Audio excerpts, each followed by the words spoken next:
Every year, tens of millions of people flock to witness the most impressive spectacle in the skies. The airshow industry is shrinking.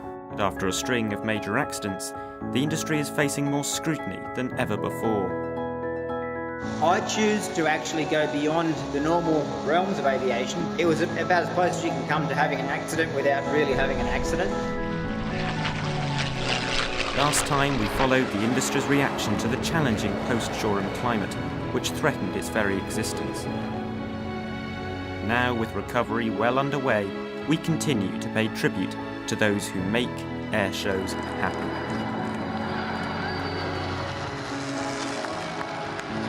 After shutting down our engines, popping the canopies, going out and meeting the crowd afterwards, the expression on their faces is absolutely priceless.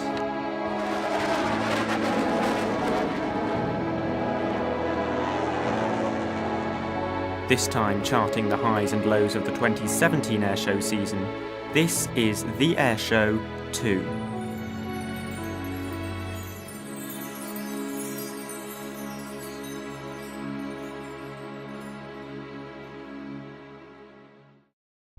The off-season, from November to April in the Northern Hemisphere, is traditionally the time for aircraft owners to hang up their flying suits and work on their aircraft. At the Lincolnshire Aviation Heritage Centre, there's one project unfolding which is bigger than most. Obviously it's the first time we've done something like this with the aircraft here. The paint strip team were particularly perturbed when they found it was taking probably about 3 times as long as they expected to get all the paint off.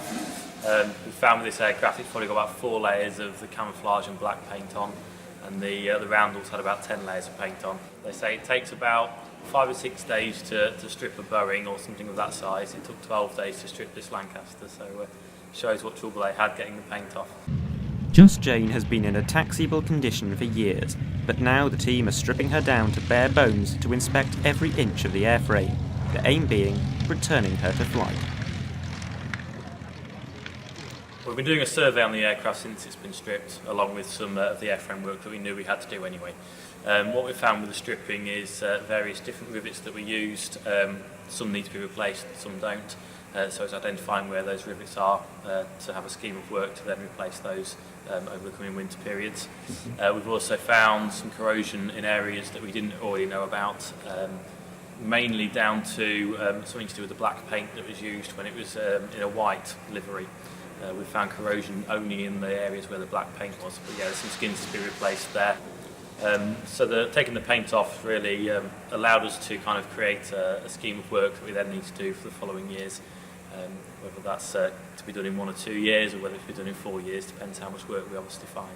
The old piece has obviously lived next to the seaside for too many years, and it's lovely and corroded. Now what we're doing is a replacement scheme, working your way along, taking out the old stuff and working on this side. The bottom of the wings are worse than the tops. During its life it has spent time on top of grass, just stood on grass, which means that the bottoms of the wings never really dry out. With museum admissions and taxi rides being the project's primary sources of income, Just Jane will have to be ready to go on display this summer. We'll finish this work March time to have it repainted, ready for putting that together in April and taxiing in May. What you find with an aircraft like a Lancaster is it's built in sections. So you have transportation joints where 2 pieces of aluminium put up together and are bolted together. So the aircraft's got to come apart in those transportation joints to check for any corrosion between the 2 faces as well. So that'll be another year when we do that work. While the early spring is traditionally a period of inactivity in the West, airshows in other regions of the world aren't restricted by the same seasonal limitations. In Malaysia, the Langkawi International Maritime and Aerospace Exhibition is a few hours from opening its doors. Behind the scenes, a vast army of 370 volunteers have been on site since 4 a.m, packing around 1,000 VIP packages and press kits. In charge of this team is Aizad Ali. Hi guys, my name is Aizad. I'm basically the one who actually managed the volunteers in LIMA 2017. Basically, our volunteer main rules is to make sure that they deliver the delegates to the exhibitors that they want to visit. Our volunteer also is playing a main role of doing the registration for all the delegates, for all the public visitors throughout the whole 5 days. And the most important thing, we are the main core people to run this event smoothly. During the public weekend, the volunteers take on the responsibility of crowd control. Okay, so basically there will be 10 teams. 2 teams will be on standby, rollover, which means that because the sun's going to be really hot tomorrow, and to be fair to all parties, I'm going to let the rollover take place. Team number 1, registration center. How many in, how many out? The 180,000 spectators have come to see displays by 3 elusive aerobatic teams. The Russian Knights making their debut on the Sukhoi Su-30 SM. The Republic of Korea's Black Eagles and their 8 T-50s. And Indonesia's Jupiter Aerobatic Team and their 6 KT-1 Warbirds. One of the highlights of the show was a touching display of friendship between the Jupiter Aerobatic Team and their Korean counterparts. This was an inspiring reminder that despite the immature bickering so often seen online, aerobatic teams are not competitors or rivals, merely dedicated groups of highly skilled pilots, giving it their all for us to enjoy. And great news, Black Eagles and Jupiter will enter together into display zone in 30 seconds. Please give a big applause.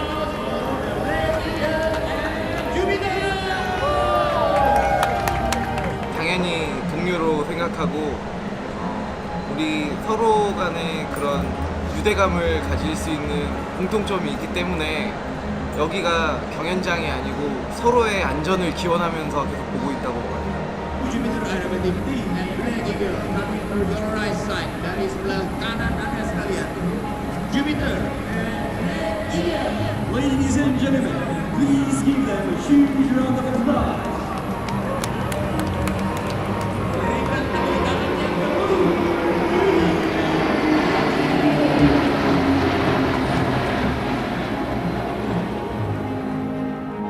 We are all the pilot from different countries. We've seen each other as a friend, as an airman, from one person to the others. But on the other hand, we also try to figure out where are our position in the term of professionalism. So we can see clearly where are we, and then what we supposed to do.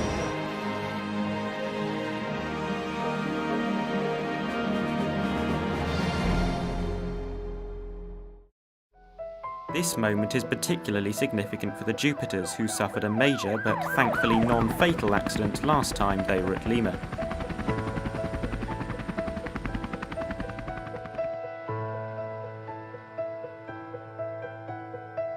As a result, this will be their first show in the country for 4 years. Our present here in the Langkawi, I think it's like a moment when all the Indonesian pilot has a chance to show their professionalism.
Challenging is, I think as a mission commander, of course, is how to manage those young pilots with their own dignity, with their own proudness, with their own self-confidence, how to keep those things still in safety rooms, then they can fly, they can enjoy, they can perform safely.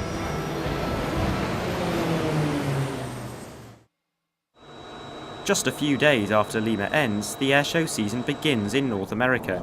And this year, one of the top stories is the first US display by the Patrie de France in 31 years. During their trip, the Patrie met up with all three of the continent's military jet aerobatic teams, the Snowbirds, Thunderbirds and Blue Angels, in yet another show of comradeship that will only further cement the strong ties between the American and European airshow scenes.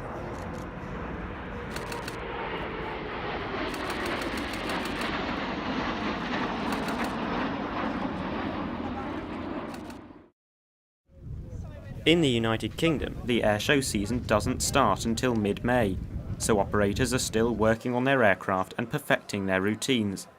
One such organisation is Navy Wings, formed only last year.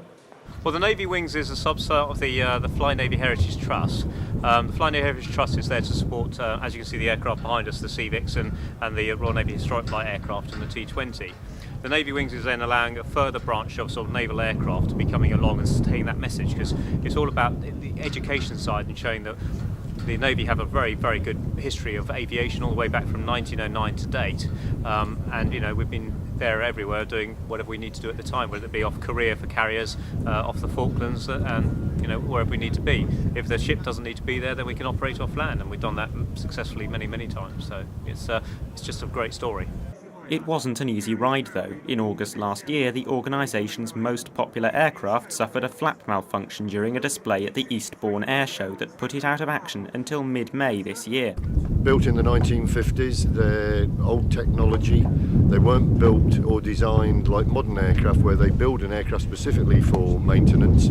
These were built for their operational requirements, and maintenance took very much a back seat. So everything's difficult to get at. They're very complicated, and if you think they were designed in the era before computers, where people used pencils and slide rules and set squares on paper to design it, it's very difficult to maintain, you know, when they're built like that. Sadly for Navy Wings, their work was to be in vain. This footage, taken at the Duxford Air Festival on the 27th of May, was taken just minutes before XP924 suffered a hydraulics failure and landed with gear retracted at RNAS Yeovilton. The damage was costly, and a complete restoration will take many years. At a time when the organisation are already pouring their efforts into another return-to-flight project, the Sea Fury T20, which crashed at the Culdrose Air Day 2014, this is not what they needed. The T20 is not quite as full as the one behind us, but she's so very, very close. The only thing really missing at the moment is the propeller. They're finishing off the balancing on that, so within about 2 weeks, fingers crossed, and no surprises, then she'll be running, but very close to returning to flight. So we're hoping in June she'll be up and away, if not before. It just depends a little bit on the paperwork, because obviously if following a rebuild, the paper has to go to the CAN and a bit to the Navy as well to make sure that when we're flying it's safe to operate her. But she's going to be great. Restoring and operating warbirds is an expensive and challenging business, and increasingly restoration projects are having to devise new ways to generate income. Relying purely on donations will only work for aircraft of the highest profile.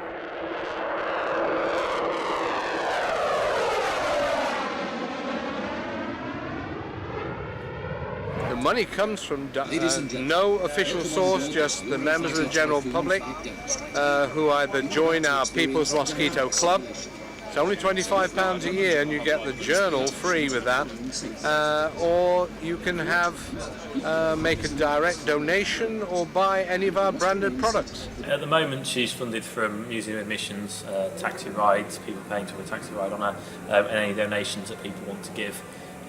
That's how we plan to continue to fund the project. We're not looking at national lottery funding or anything like that. It's funding that unlocks everything else.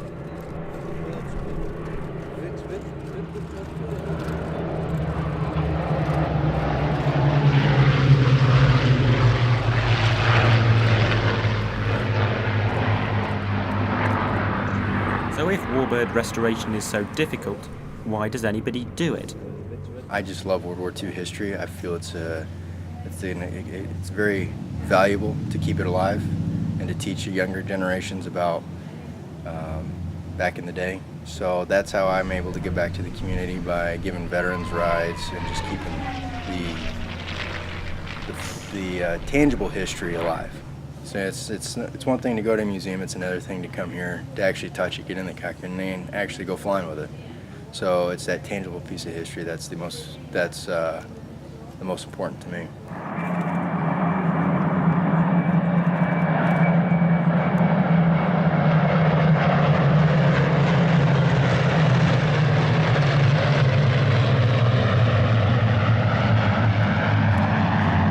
Given the history that surrounds them, it's little wonder that scenes like this mass formation of Spitfires at Duxford this September are quite so revered.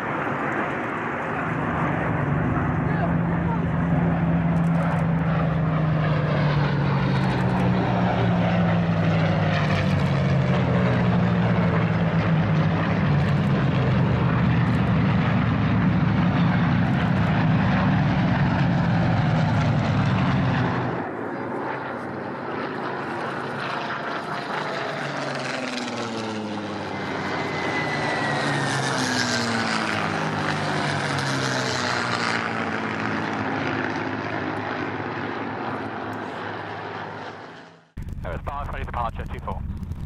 Aerosparks clear for takeoff, surface wind 23016 knots. So it is departing runway 24. Early June sees the UK Airshow season kick off in earnest, and on the 11th of that month, the Royal Air Force held their only airshow of the year at RAF Cosford.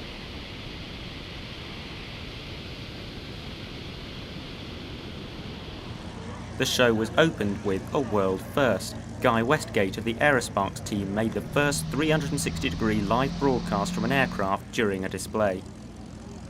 Aerosparks have a strong record of innovation and have rapidly become one of the best-known civilian teams in the UK.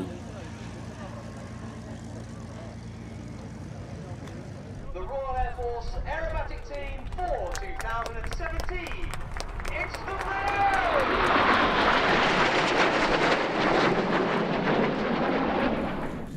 Cosford also played host to another, much less desirable first, the first display of the RAF Red Arrows on a so-called alternative display axis. Under the latest regulations, flying display directors mustn't permit aerobatics over congested areas. At Cosford, the RAF decided the Red Arrows might overfly the village of Albrighton, and to avoid this pushed their display line to the south. As a result, the display separation from those at the northeast end of the crowd line was increased to a matter of miles. The same occurred at Duxford to avoid the M11, while pilots at Cosby decided not to fly on the morning of the show, when a decision to define a nearby golf course as a congested area made display flying too dangerous. Seaside shows have also been badly affected.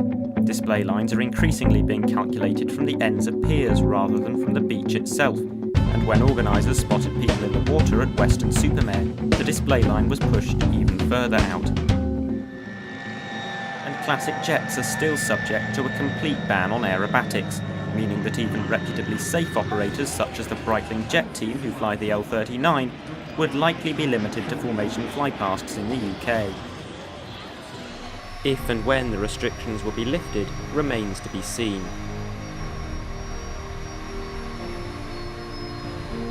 Luckily in the United States, the classic jet scene is alive and well, and the 1st of July takes us back to Cedar Creek Lake in Texas, where Air Boss Russell Royce is once again running the annual Airshow.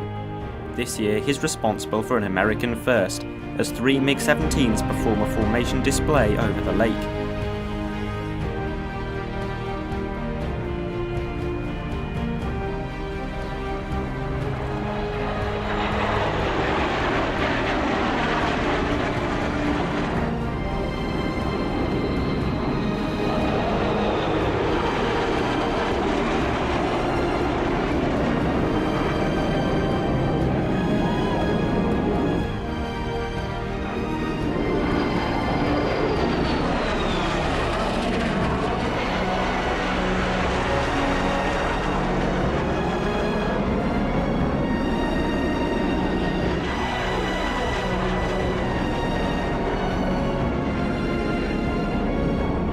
sometimes it's surprising where you have to go to find the most extraordinary air displays.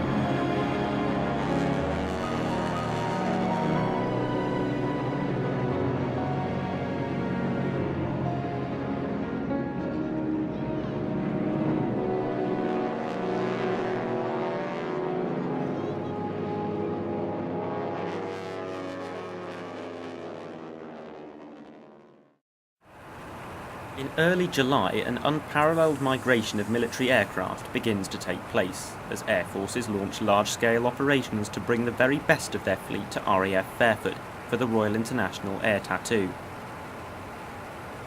First to arrive the Thunderbirds, joined over the following week by over 200 more aircraft from 32 air arms representing 26 countries. Returning this year were the Patrie Suisse after a disastrous previous year, when a combination of accidents, poor weather and pilot illness meant they could only fly 4 aircraft and just on one day of the show. All the meetings we have abroad is a special moment, and we go 4 to 5 times abroad in a year, so every meeting has its own speciality. There are over 8 hours of flying on each of the last 2 days of the show. And one of the stars was announced only 4 days previously, a Ukrainian Air Force Sukhoi Su-27 flanker.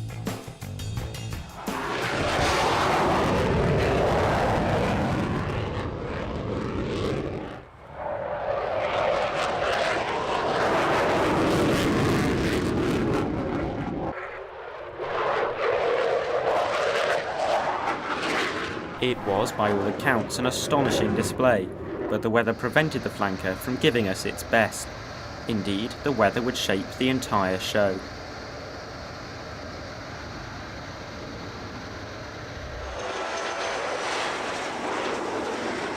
The Civil Aviation Authority and Military Aviation Authority do define cloud base and visibility minima, which vary between types of display, but each team can have their own restrictions on top of this, and even when those are met, the pilots themselves have the final say.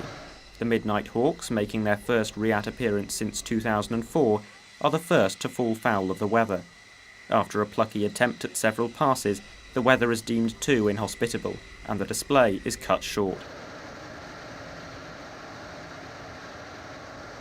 The cloud base continues to drop to just 800 feet above the ground, and one by one aircraft taxi down the runway as their display slots are cancelled. By midday, the cloud base has increased to 1,500 feet, legal conditions for every aircraft to fly. But by this point, pilots are being faced with an additional challenge, as the cloud base at one end of the runway was significantly higher than at the other. The ceiling of the clouds were a little bit varying, so in some place it was a little bit lower, some place a little bit higher. So I did the flat display, and at some certain points I used some maneuvers for my full display. As the slot approached for the US Air Force 70th anniversary celebration, a Mustang was launched to feed the latest weather information back to the F-22 Raptor demonstration pilot. It wasn't good enough, and the display was scrubbed. Uncertainty now surrounded the Thunderbirds, who, in a rare move, were permitted a 20-minute delay in the hope conditions would improve. Thunderbird 1 was launched to skim the base of the clouds and report back to the rest of the team, while the assembled masses held their collective breath.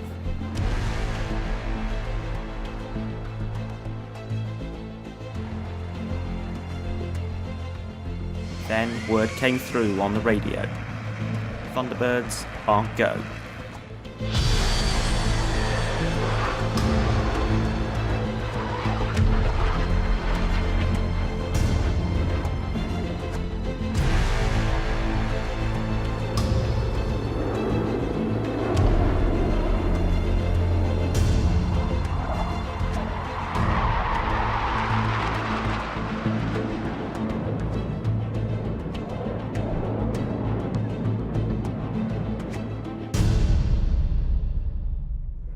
The US Air Force has deep roots in Europe, and this was commemorated with an anniversary flypast of types based on the continent and operated by the United States Air Forces in Europe. Indeed, RIAT was lucky to receive heavier USAF participation than even most American airshows this year, and that's because airshows can hold a deeper significance than they often appear.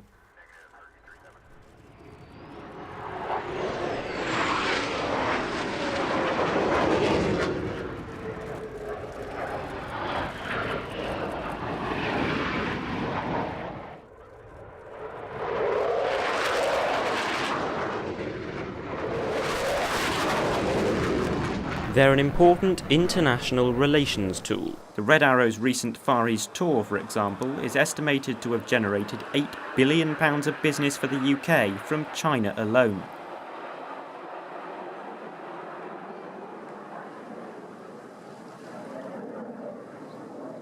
Meanwhile, this impressive series of flypasts featuring aircraft from Singapore and Indonesia is being presented to the leaders of both countries.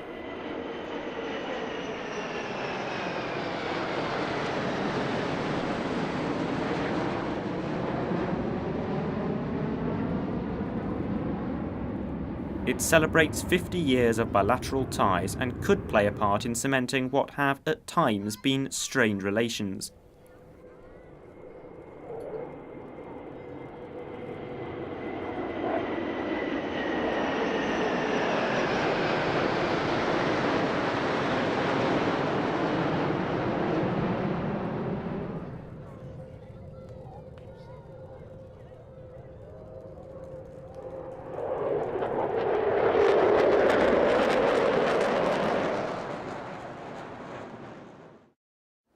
Meanwhile, for Navy wings, some good news at last.